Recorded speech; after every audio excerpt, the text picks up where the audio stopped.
माझं नाव दिलीप गुलाबराव टोमटे, राहणार सायखेडा, पोस्ट माळुंगी, तालुका आर्णी, जिल्हा यवतमाळ।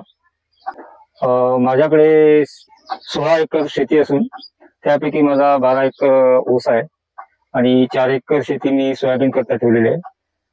12 एकरामध्ये माझा 8 एकर हा पूर्वहंगामी ऊस आहे आणि 4 एकर हा खोळवा आहे। मी रब्बी पिकाकरता कृषी कवच सुप्रीम या कंपनीचं मी सोलर झटका मशीन घेतली होती। रब्बी करता वापरल्यानंतर आता मी ऊसाकरता त्याचा उपयोग करत आहे। ऊस हे सोलर मशीनवर माझा 12 एकरावरती पूर्ण मी कव्हर केलेला आहे। 6 महिन्यापूर्वी मी वाशिम येथून कृषी कवच सुप्रीम या कंपनीची मी मशीन बोलावली होती। त्यावेळी आमच्या इथे ही शाखा उपलब्ध नव्हती।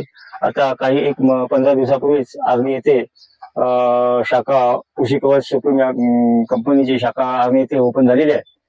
त्यामुळे आता आर्णी परिसरात या कंपनीची कृषी कवच या कंपनीची सोलर झटका मशीन घेण्यास माझ्या मते तरी काही हरकत नाही, कारण मला त्याचा चांगला रिझल्ट आलेला आहे।